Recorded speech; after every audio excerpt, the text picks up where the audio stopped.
तुलना करना बेहद ही आसान है। नमस्कार साथियों।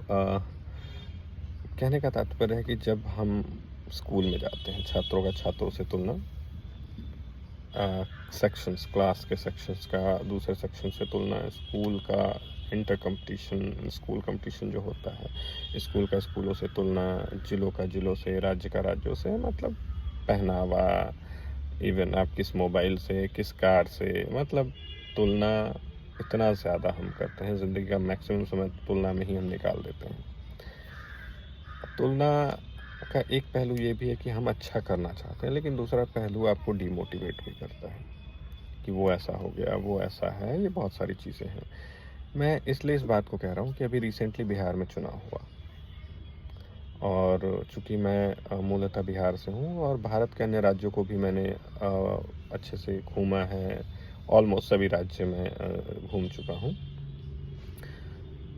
एक तुलना जो मेरे ध्यान में हमेशा से रहती है कि अपेक्षित बिहार में बहुत सारी चीज़ें चेंज हुई हैं, पहले से बहुत डेवलपमेंट बहुत हुआ, लेकिन तुलनात्मक तौर पे अगर मैं बात करूं तो अन्य राज्य उसी गति से आगे बढ़े हैं।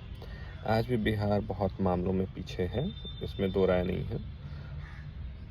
चीज़ें आज से 20 साल पहले या 10 साल पहले क्या थीं, उस पर चुनाव हुआ, हमारे यहाँ हुआ, वोट भी डाले गए, सरकारें भी बनी, लेकिन आज भी यहाँ वोट उस माध्यम पे मांगा जाता है कि वो सरकार ऐसी थी या ऐसा था, ये आएगा तो फिर ऐसे हो जाएगा। नहीं, भारत के अन्य राज्यों में भी चीज़ें समय दर समय तेज़ी से बदली हैं। एक बहुत ज्वलनशील मुद्दा इस चुनाव में जो देखने को मिला, सबने देखा, लेकिन उस पर वोट नहीं हुआ, वो था पलायन या वो था बेरोजगारी, बहुत सारी चीज़ें। सभी पार्टियाँ, सत्ता दल हो, विपक्ष हो या नई पार्टी जन स्वराज ने भी इस मुद्दे को जोर शोर से उठाया। वोट मिला 3%, या फिर विपक्ष का जो कई सारी सीटें नहीं मिली उन्हें, और जो सत्तारूढ़ पार्टी भारतीय जनता पार्टी के साथ जो अलायंस था वो फिर से सरकार में वापस आई।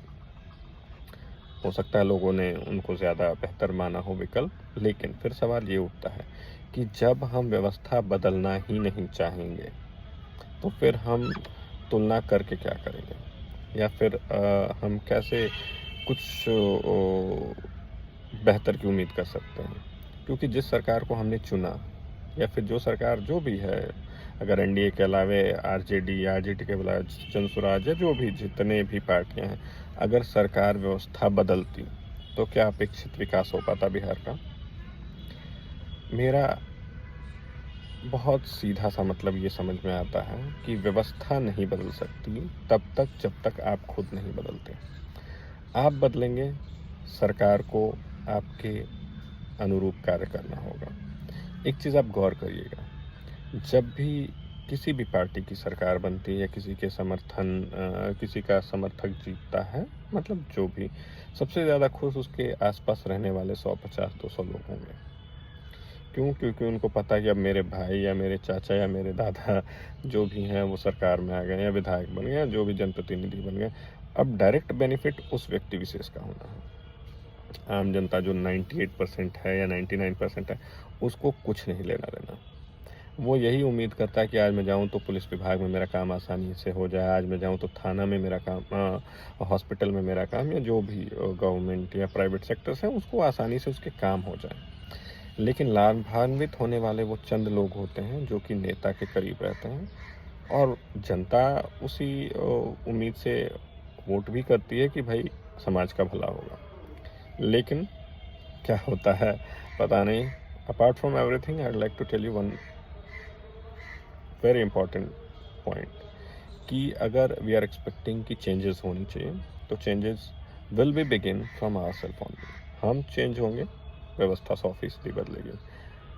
धन्यवाद।